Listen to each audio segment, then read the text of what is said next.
Vous êtes habitués maintenant tous les mercredis soirs sur l'antenne de BFM d'ici, c'est votre emploi. On s'intéresse à celles et ceux qui font tourner l'économie des Hautes-Alpes et des Alpes de Haute-Provence. Dans un instant, un invité qui va répondre à mes questions. Avant cela, je souhaitais vous montrer ce chiffre. Il s'affiche sur votre écran.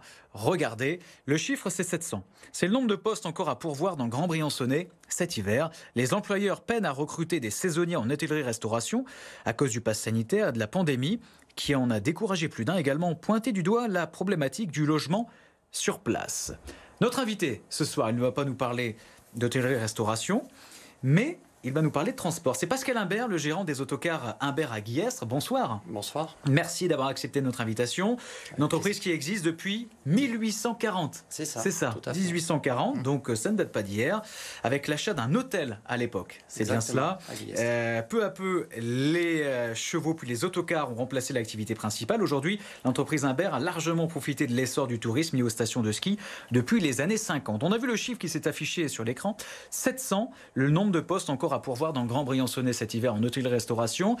Est-ce que vous avez réussi à recruter suffisamment pour cet hiver? Alors oui, notre cas particulier, on a à peu près tout le monde. Notre équipe est complète, mais on perçoit comme tout le monde, peut-être un peu moins, mais comme tout le monde, on perçoit évidemment des tensions sur la main-d'œuvre particulièrement saisonnière, naturellement. Et pourquoi? Parce que cette main-d'œuvre ne veut pas se faire vacciner, ou est-ce que c'est plus compliqué que ça? Alors, chaque cas est particulier. Nous, on est un petit peu à part.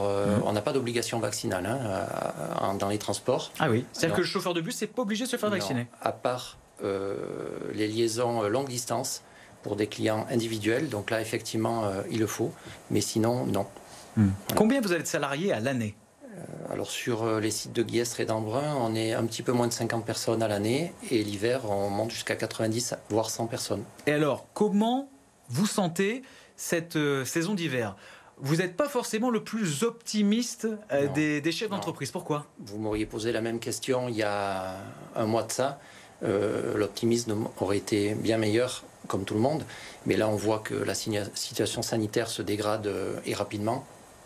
Et on a peur, en fait, d'arriver dans la même situation qu'il y a un an et demi. Bien que les paramètres aient changé, parce qu'il y a de la vaccination, parce qu'on a quand même appris pendant cette période-là, nous, les socio-professionnels, mais j'espère aussi tous ceux qui s'occupent de notre santé.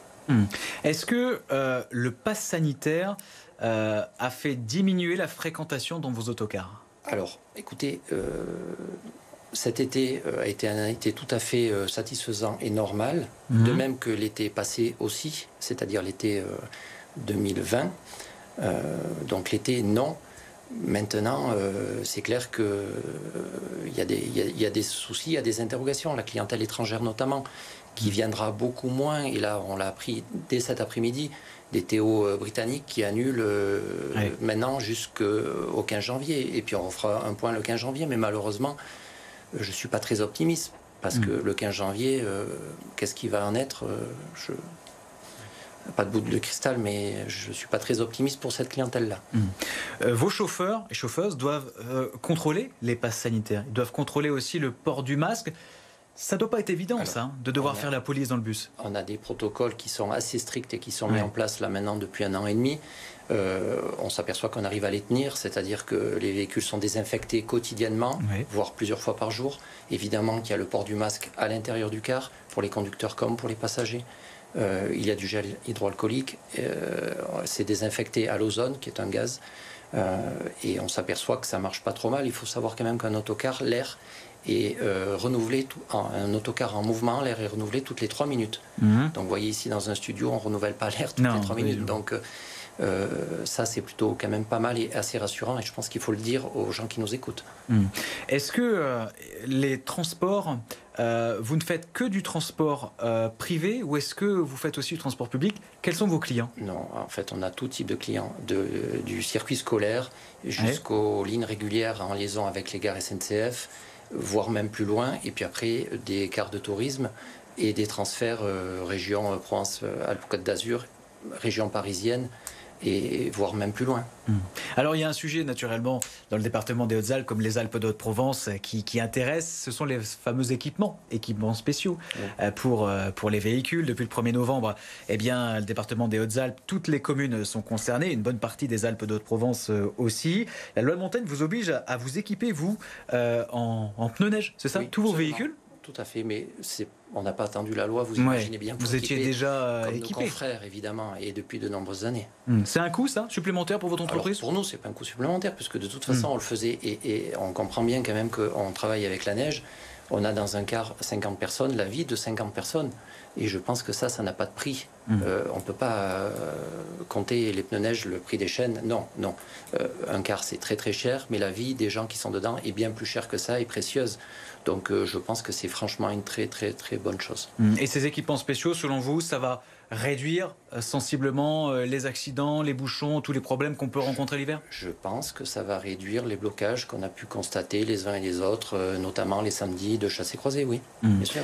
Alors, il y a un sujet chez nous qui est la desserte ferroviaire avec le train de nuit Paris-Briançon qui reprendra son activité dans quelques jours. Est-ce que vous avez été amené à faire des liaisons jusqu'à Paris? Oui, on travaille pour la SNCF actuellement, d'ailleurs jusqu'au 11 décembre.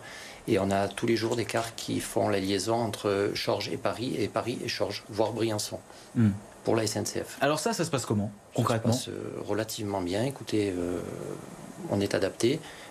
Donc ça se passe plutôt bien. Et nous, à titre personnel, notre entreprise, on a développé un service l'hiver depuis Paris vers les stations qui s'appelle Neige Express. Vous avez d'ailleurs consacré un sujet là-dessus. Et les gens, au plus on offre de moyens, peu importe, en transport collectif, pour venir chez nous, au mieux c'est, bien sûr, les uns les autres. La transition écologique, j'imagine que vous y pensez. Vous êtes forcément, vous, concerné par ce sujet. D'ailleurs, comment vous voyez l'avenir des transports? Écoutez, la période Covid a beaucoup accéléré les choses. Peut-être que ça a permis aux gens de se poser, de réfléchir et d'envisager les choses. Nous, à titre personnel et notre entreprise, on a accéléré, on a acquis des véhicules hybrides pour faire baisser la consommation. Parce que la première chose, c'est déjà de diminuer les consommations. Ensuite, et on va développer à partir de cet hiver-là, certains cars vont fonctionner avec une énergie végétale qui est de l'huile alimentaire recyclée. Et ça fera baisser les émissions de CO2 de 90%. Donc c'est absolument pas cosmétique. 90% de CO2 rejeté en moins dans l'atmosphère dès cet hiver, là tout de suite, pour les navettes qui circulent en station particulièrement. Merci beaucoup Pascal Imbert d'avoir été notre invité ce soir sur l'antenne de BFM d'ici dans C'est votre emploi, et puis je vous souhaite une bonne saison. Merci, c'est un plaisir. Merci. On termine ce rendez-vous, c'est votre emploi. Ça y est, c'est fini. Dans un instant, quelques informations. Tout de même, vous restez avec nous. Et puis, pour le rendez-vous consacré à l'emploi, on se retrouve naturellement la semaine prochaine pour un nouveau numéro.